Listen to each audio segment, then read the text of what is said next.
The evil नाम की ये फिल्म 2016 में आई थी, जो एक हॉरर फिल्म थी।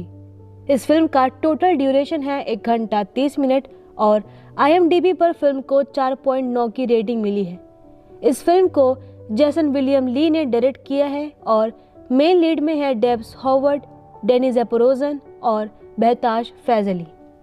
फिल्म शुरू होते ही दिखाया जाता है कि उस बिल्डिंग के मालिक ने पुलिस से शिकायत की है कि उनकी बिल्डिंग के एक अपार्टमेंट में लाउड म्यूजिक के साथ पार्टी चल रही है, इसलिए आसपास के अपार्टमेंट के लोग परेशान हैं। जब 2 पुलिस अधिकारी वहां पहुंचते हैं तो बिल्डिंग का मालिक उन्हें उस अपार्टमेंट के पास ले जाता है, जिस पर कई बार खटखटाने के बाद भी कोई दरवाज़ा नहीं खोलता। तो मालिक एक्स्ट्रा चाबी का उपयोग करके उस दरवाजे को खोल देता है। जब पुलिस उस अपार्टमेंट में जाती है तो पुलिस को वहाँ कोई भी नहीं दिखाई देता और फिर उन्हें दिखता है कि एक दरवाज़ा खून से सना था। जब पुलिस अधिकारी इसमें प्रवेश करते हैं तो वे हैरान रह जाते हैं, क्योंकि वहाँ लाशें पड़ी थी जिन्हें क्षत विक्षत कर दिया गया। एक पुलिस अधिकारी तुरंत म्यूजिक बंद कर देता है। उन शवों में एक लड़की अभी भी जिंदा थी जो चिल्लाते हुए उठती है। फिर सीन एक कपल पर शिफ्ट हो जाता है जो अपनी कार में थे। लड़की का नाम ब्री है। ब्री का दोस्त उसके किसी दूसरे दोस्त को लेने जा रहा था, क्योंकि ये दोस्त आज पार्टी में जा रहे थे। इसके बाद सीन 3 दोस्तों पर शिफ्ट होता है और वे तीनों भी कार में हैं और वे तीनों ब्री के दोस्त हैं। उनमें लड़के का नाम जॉन था। वो तीनों भी उस पिकनिक पार्टी में जा रहे थे। इसके बाद एक जासूस को दिखाया जाता है जो क्राइम सीन पर जांच के लिए आया था। वह वहां आ रहे अपने एक अधिकारी से पूछता है, वे कैसे मर गई, क्या आपके पास कोई हथियार है? और वह अधिकारी जवाब देता है, नहीं, कोई हथियार नहीं मिला और शव की कई हड्डियां कुचल चुकी हैं और उनके शरीर पर बाइट के निशान हैं, यानी किसी ने उन्हें बुरी तरह से काट लिया हो। तभी जासूस को वहां आधी फटी हुई फोटो मिल जाती है, जिसे वह अपने पास रख लेता है। तब जासूस अपने अधिकारी से कहता है, उनके DNA की जांच कराकर मुझे रिपोर्ट भेजो, साथ ही उनका फोन कॉल रिकॉर्ड भी चेक किया जाए और मुझे इसके बारे में सूचित करो। और फिर वो खुद अस्पताल जाता है और उस बची हुई लड़की को, जो उन लाशों से जिंदा उठ गई थी, वह उस लड़की से पूछता है, तुम्हें क्या हुआ था? तुम्हारे दोस्तों को किसने मारा? तुम्हारे शरीर पर बाइट का निशान कैसे आया? जासूस को देखकर वह लड़की चिंतित है। नतीजतन डॉक्टर जासूस को वहां से जाने के लिए कहती है कि उस मरीज की हालत बिगड़ती जा रही है। अगले सीन में हम देखते हैं कि वे सभी दोस्त एक जगह जमा हो गए थे। वे सभी दोस्त एक नाव से एक पार्टी के लिए एक आइलैंड पर जा रहे थे। फिर ब्री जॉन को अजीब तरीके से हरकत करते हुए देखती है, लेकिन वह इसे नजरअंदाज कर देती है और वह अपने दोस्तों के साथ नाव पर बैठकर पार्टी करने के लिए निकल जाती है। और हम एक बूढ़ा आदमी दिखाया जाता है जो एक तहखाने में जा रहा था। वह बूढ़ा एक राजनेता था और जिस तहखाने में वह पहुंचा था वहां की सुरक्षा बहुत सख्त है। वहां कुछ केबिन बनाए गए थे जहां एक जोड़े को कैद किया गया था। दूसरी तरफ वो सभी दोस्त टापू पर आ चुके थे। यहाँ पर एक केबिन था जहां उन्हें रहना था। बोट कैप्टन उन्हें बताता है कि इस केबिन के मालिक ने आत्महत्या कर ली थी और यहाँ एक रेडियो भी है। यदि आप किसी भी आपात स्थिति का सामना करते हैं तो मुझे कॉल करें, नहीं तो मैं 2 दिन बाद ही यहाँ लौटूंगा। उनको बताकर वह वहाँ से चला जाता है। इसके बाद वो सभी दोस्त खूब एंजॉय करते हैं और दूसरी तरफ हम उस जासूस को देखते हैं जो उस घायल लड़की के बारे में सारी जानकारी हासिल कर रहा था। तो उसे फटी हुई तस्वीर का दूसरा हिस्सा मिलता है और उस फोटो में उनके साथ जॉन बैठा था। फिर वह उस अधिकारी के पास जाता है और उस लड़की के फोन कॉल रिकॉर्ड के बारे में पूछता है। वह अधिकारी बताता है उसकी आखिरी कॉल जॉन को डायल की गई थी और उन्होंने 2 से 3 मिनट की समयावधि के लिए कॉल किया था। फिर जासूस अधिकारी से जॉन के बारे में सभी इंफॉर्मेशन देने के लिए कहता है। दूसरी ओर जॉन को शौचालय में दिखाया जाता है और वो वहाँ कोई नशा कर रहा था। फिर वह इससे बाहर आ जाता है। सभी दोस्त बाहर खेल रहे थे। बाद में जॉन शराब लेना शुरू कर देता है।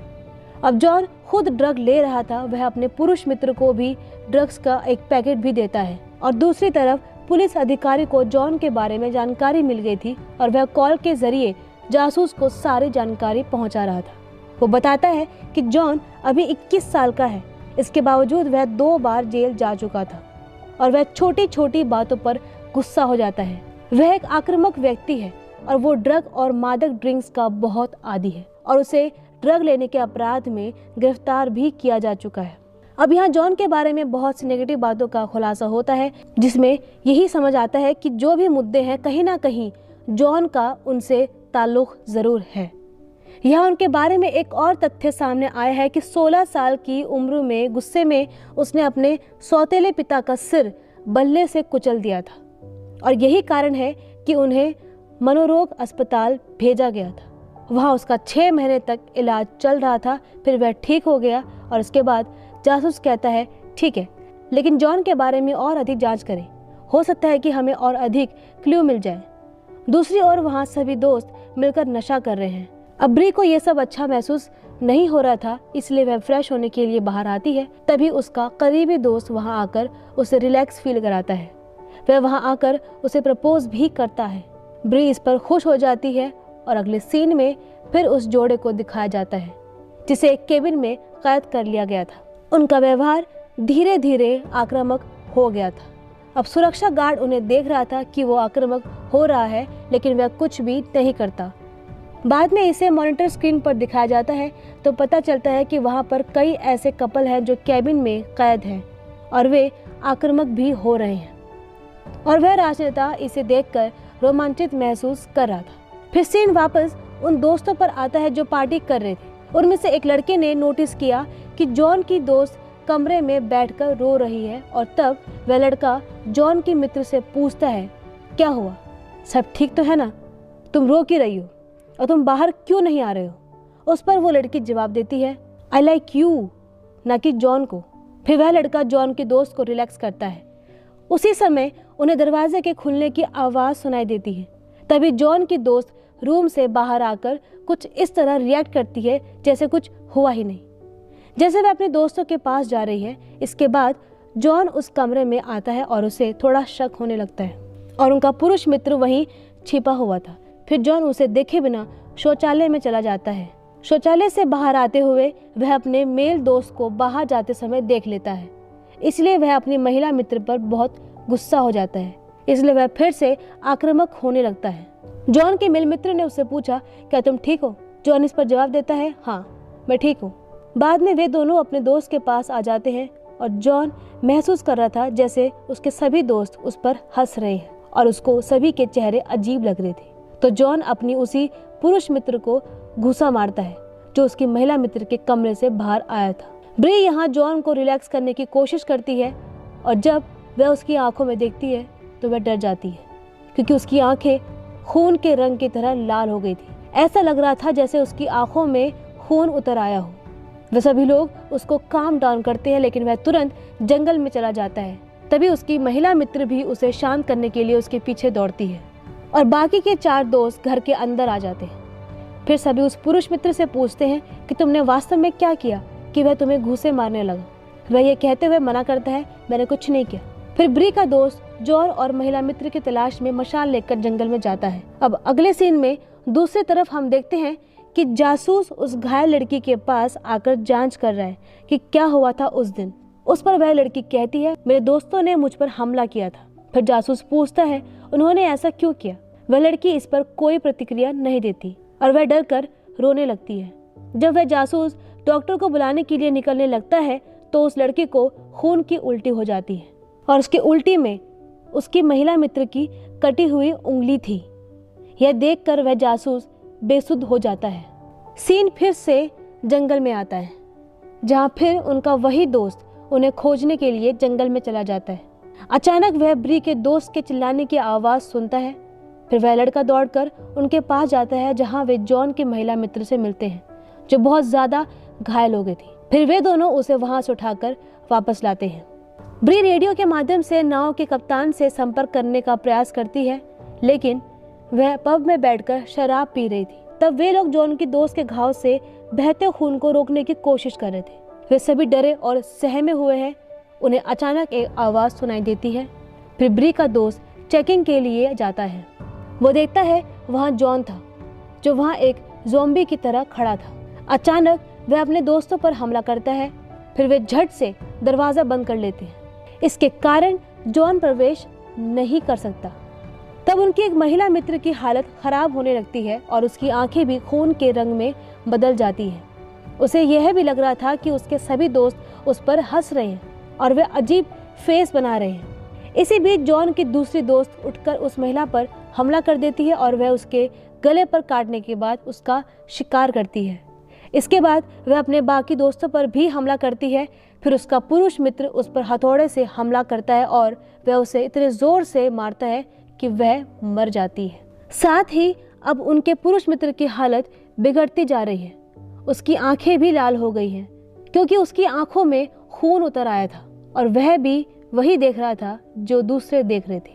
मतलब ये कि उसके दोस्त उस पर हंस रहे हैं। अचानक जॉन दरवाजे को तोड़कर अंदर आता है। फिर ब्री के दोनों दोस्त तुरंत ऊपर की ओर दौड़ते हैं। फिर जॉन ब्री के दोस्त के पैर को काटता है, लेकिन वे किसी तरह कमरे की खिड़की से बाहर कूदते हैं। फिर उनके एक पुरुष मित्र ने खुद को कमरे में बंद कर लिया और झोपड़ी के पास एक छोटा सा कमरा था जहां ब्री और उसका दोस्त जाकर छिप जाते हैं।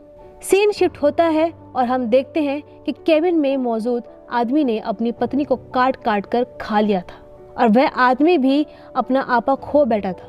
वह पागलों जैसा व्यवहार कर रहा था और वह बूढ़ा राजनेता उन्हें देखकर प्रसन्नता का अनुभव कर रहा था। सीन फिर से जंगल पर आता है और हम देखते हैं कि ब्री ने नोटिस किया कि उसके दोस्त की आंखों का रंग भी बदल रहा है और उसकी आंखें भी खून की तरह लाल हो रही हैं। फिर ब्री यह देखते हुए उसे बांध देती है ताकि वह उसे नुकसान न पहुंचाए और वह खुद रेडियो के माध्यम से संपर्क करते हुए मदद मांगने के लिए निकल जाती है। सीन शिफ्ट होकर जासूस पर जाता है जिसको ये पता चलता है कि यह एक वायरस है और यह वायरस ड्रग्स से फैलता है और किसी ने जानबूझकर इसे फैलाया है।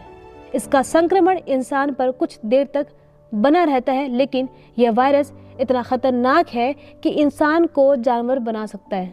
जब इसका असर इंसान पर पड़ता है तो वह व्यक्ति ये नहीं समझ पाता कि वह क्या कर रहा है। ब्री को कोई संक्रमण इसलिए नहीं हुआ था क्योंकि उसने अभी तक वह ड्रग्स नहीं ली थी। फिर वह जासूस उस घायल लड़की के पास जाता है और वह उससे पूछता है कि तुमने कोई ड्रग्स ली थी? अगर तुमने वो ड्रग्स ली है तो तुम्हें वह ड्रग्स किसने दी थी? इस पर वो कहती है वो ड्रग्स मुझे जॉन ने दी थी। तब जासूस उससे पूछता है क्या वह तुम्हारा दोस्त है? वह कहती है नहीं, वह मेरा दोस्त नहीं है। अब जासूस कॉल करते हुए अपने अफसर से कहता है कि अब जॉन के दोस्त की सभी डिटेल्स उसको चाहिए और वह उसे यह भी पता लगाने के लिए कहता है कि पता लगाओ वह इस समय कहाँ है। सीन फिर से ब्री पर आता है और इधर हम देखते हैं कि रेडियो के माध्यम से संपर्क करते हुए ब्री फिर से मदद लेने के लिए आ जाती है। फिर उसने देखा कि जॉन और उसका दोस्त आपस में लड़ रहे हैं। वे एक दूसरे के दुश्मन बन गए हैं और जॉन यहाँ अपने पुरुष मित्र को मारता है। ब्री कुछ पटाखों को उठाते समय आग में फेंक देती है। इससे जॉन का ध्यान हट जाता है और ब्री को घर में घुसने का मौका मिल जाता है। फिर वह तुरंत रेडियो के माध्यम से संपर्क करते हुए मदद लेने का प्रयास करती है। वहीं उसके महिला मित्र ने आते ही उस पर हमला कर दिया और इन आवाज़ों को सुनकर बोट कैप्टन तुरंत मदद के लिए जाता है और जॉन भी अपनी दोनों महिला मित्रों की आवाज़ सुनकर वहां पहुंचता है। अब जॉन और उसके उस महिला मित्र के बीच लड़ाई शुरू होती है जो कि इन्फेक्टेड थी और फिर ब्री को भागने का मौका मिलता है और दौड़ते भागते वह बाहर आ जाती है। जॉन और उस महिला मित्र के बीच जबरदस्त लड़ाई होती है, लेकिन जॉन अपनी महिला मित्र को भी मार देता है। इसके बाद जॉन ब्री पर हमला करता है, लेकिन वह उसे दूर धकेल देती है और वह आग में गिर जाता है और वह आग पकड़ लेता है। बाद में ब्री वहां से दौड़ते हुए फिर से झोपड़ी में आती है। फिर ब्री देखती है कि उसका दोस्त अपने हाथ खोलकर वहां से भाग गया था। उसके बाद ब्री द्वीप पर जाना शुरू कर देती है। तभी रास्ते में उसका दोस्त उस पर हमला कर देता है, लेकिन वह किसी तरह उससे बचकर निकल जाती है। लेकिन उसका संक्रमित दोस्त अभी भी उसका पीछा करने के लिए आ रहा था। इसे देखकर ब्री पानी में कूद जाती है और तभी उसका दोस्त भी उसे देखकर पानी में कूद जाता है। तभी बोट कैप्टन भी वहां आ जाता है और वह ब्री को पानी से नाव में खींच लेता है, लेकिन ब्री का दोस्त बोट कैप्टन को पकड़ लेता है। फिर ब्री अपने दोस्त पर नाव के कप्तान की बंदूक से फायर करती है और इसी बीच जॉन भी वहां आ जाता है और उन पर हमला करता है और ब्री उसको भी बंदूक से फायर करके शूट कर देती है। लेकिन इस हमले के कारण नाव का कप्तान भी मर जाता है। अब ब्री भी घायल हो गई थी और अगले दिन जॉन का जला हुआ चेहरा दिखाया जाता है, जो देखने में बहुत ही भयानक लग रहा था। अब जॉन अपने सेंसेस में वापस आ चुका था, जो ब्री और नाव के कप्तान को देखकर बहुत रोता है। सीन शिफ्ट होकर केबिन में जाता है, जहां पर केबिन में बैठा वह शख्स भी अपनी मृत पत्नी को देखकर खूब रोता है, लेकिन वह बूढ़ा राजनेता उसे और उसकी पत्नी को देखकर बाहर आनंद महसूस कर रहा था, क्योंकि उनके प्रयोग को सफलता मिल गई थी। फिर वे केबिन में जहरीली गैस फैलाते हुए सभी को मार देते हैं ताकि कोई सबूत न बचे और वे पकड़ में न आए। दूसरी ओर ब्री नाव पर दिखाई देती है, जो मरी नहीं थी बल्कि घायल और बेहोश थी। तब वह होश में आने के बाद कहती है, ये तुम्हारी वजह से हुआ। यह सुनकर जॉन खुद पर बंदूक से फायर करते हुए खुद को मारना चाहता है, लेकिन बंदूक खाली थी। तभी जासूस अपने कुछ पुलिस अधिकारियों के साथ आता हुआ दिखाई देता है, और जब वे पुलिस अधिकारी जॉन के हाथ में बंदूक देखते हैं, इसलिए वे बंदूक चलाते हुए जॉन को मार देते हैं। अब हम देखते हैं कि टीवी पर उन्हीं दोस्तों के बारे में न्यूज़ प्रसारित हो रही थी, और उस ड्रग्स के बारे में भी, क्योंकि इसमें एक वायरस है जो तेजी से फैल रहा है और सभी दोस्त इससे ही संक्रमित हो गए थे। और इस वायरस से संक्रमित व्यक्ति जानवर में बदल जाता है और वह मनुष्य को खाने लगता है। फिर उसी राजनेता को इस सम्मेलन में दिखाया जाता है, जो बता रहा है कि यह वायरस आतंकियों का हमला है और पीएम इस पर पकड़ नहीं बना पाएंगे। अगर देश मुझे अगले पीएम के रूप में चुनता है तो मैं वादा करता हूं कि मैं इस वायरस को खत्म कर दूंगा। फिर हम देखते हैं कि वही राजनेता आदमी पौधों के जरिए उस वायरस को सीक्रेट लैब में उगा रहा है। इससे अंदाजा लगाया जा सकता है कि वह कितना लालची था और उसने केवल पीएम की सीट पाने के लिए कई लोगों की जिंदगी बर्बाद कर दी थी, और वह आगे भी वैसा ही करेगा। और जब वायरस फैल जाएगा तो उसने पहले इसकी एंटीडोट का निर्माण किया, तो ये उस एंटीडोट से संक्रमित लोगों को ठीक करके लोगों की सिंपैथी हासिल करेगा और वह सबके सामने सबका चहेता बन जाएगा, और फिर उन्हें पीएम की सीट भी मिल जाएगी और फिल्म भी ये खत्म हो जाती है।